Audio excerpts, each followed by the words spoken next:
Hi, my name is Justine, and this is just a brief go-through and explanation of my thoughts behind my travel guide to Seoul. I first want to explain why I just chose Seoul, because I tried to approach this as if I was really traveling to Korea, and since I've never been there, my first focus would be on Seoul. And also the main focus of this 7-day trip is history, culture and food, since those are the main things I'm interested in when I travel myself. And it's also just vegan restaurants, since I'm vegan. And I also wanted to explain a bit that while the days might not seem super or fully packed with things to do, I try to have a more realistic approach to it, since I know from traveling myself that things take a lot of time, and usually more time than you expect. So I think it's better to have a few things planned that you can go and enjoy properly and fully than having to stress and look at the time every 5 minutes to make sure you will get to the next place. So that's why mostly every day is a focus around one activity, one place or one area in the city. And the first thing is a pretty detailed explanation of how you get from Incheon International Airport to Seoul, since I think it's important to have it very clear how you're going to get to your accommodation, because it saves time, energy, and you feel more secure knowing just where you're going.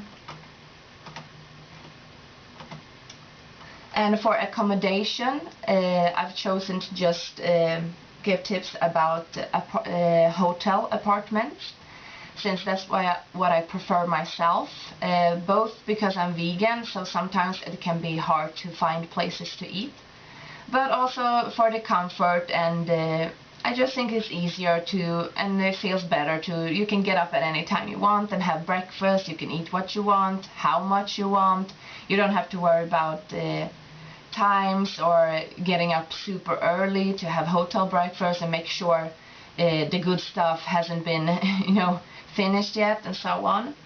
So the important things for me with accommodation is to have my own kitchen where I can cook. It can be a small, but just somewhere you can cook, boil water, free Wi-Fi, private bathroom, and as I mentioned here, a TV as well, even though I might not understand everything.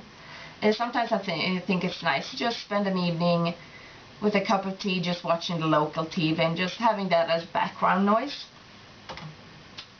And the day of arrival, which I wrote down in the itinerary, is not counted in the full 7 days, but I still wrote it out as a day for itself, since personally when I arrive somewhere I always try to book tickets that will make me arrive in the morning or very early in the day whenever I go somewhere.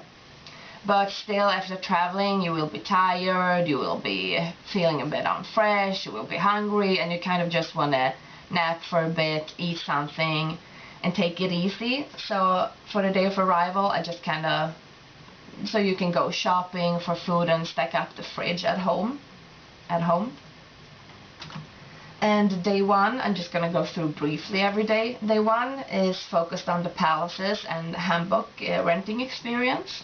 And I thought it was pretty neat that you get free entrance to palaces. So I've left the option open. You can either rent a hanbok for 2 or 4 hours, which will give you free entrance to Gyeongbokgung Palace. And since it has the museum as well, it can be a good place to start, and then you can just buy tickets for the other palaces or rent for a whole day and get free admission everywhere.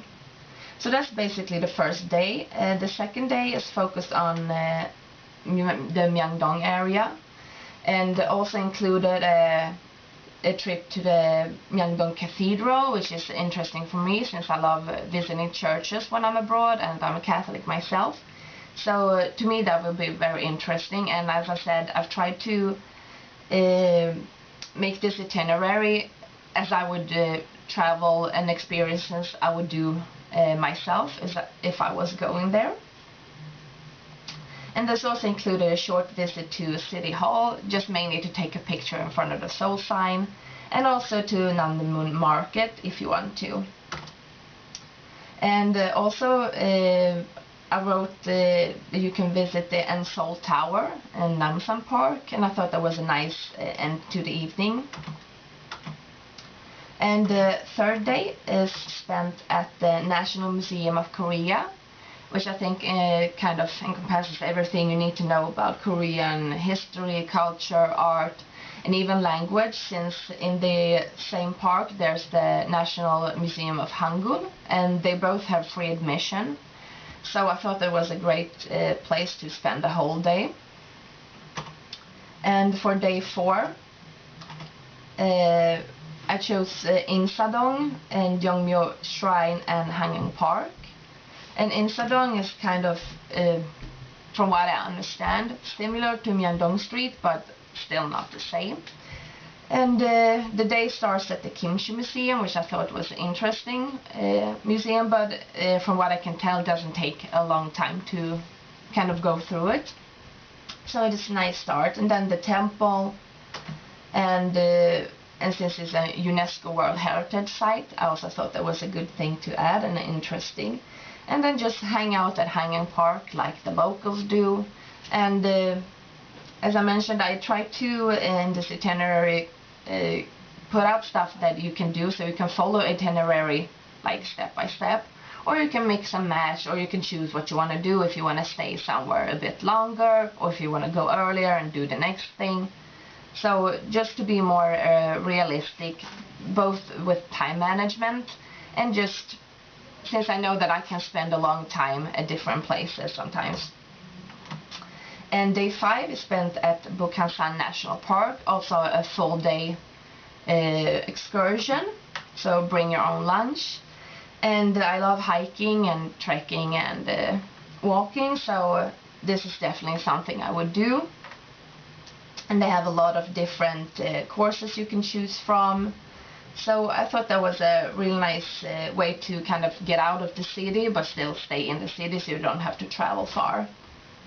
And day 6 is the Bongeunsa Temple and Hongdae. And again, this with the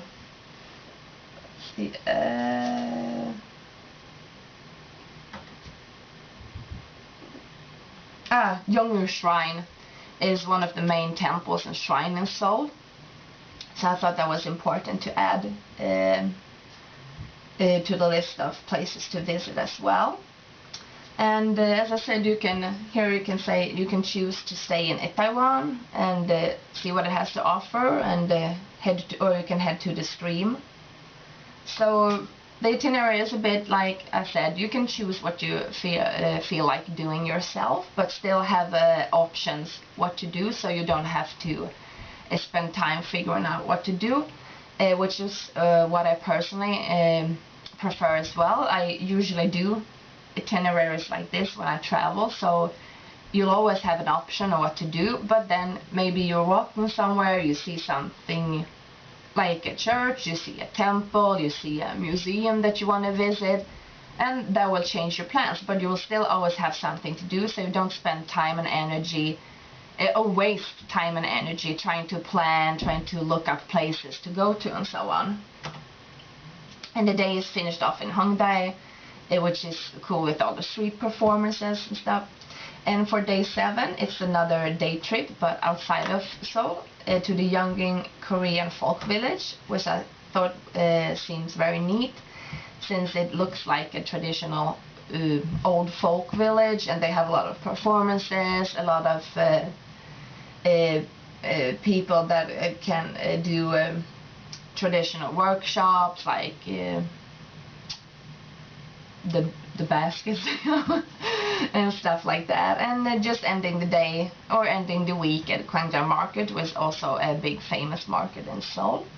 So basically that's the whole week, and it might not seem like a lot, but as I said, things take time. That's one the main and most important thing I think when traveling, to think about that it takes time to get from your accommodation, it takes time to explore things in your own at your own pace, and it takes time to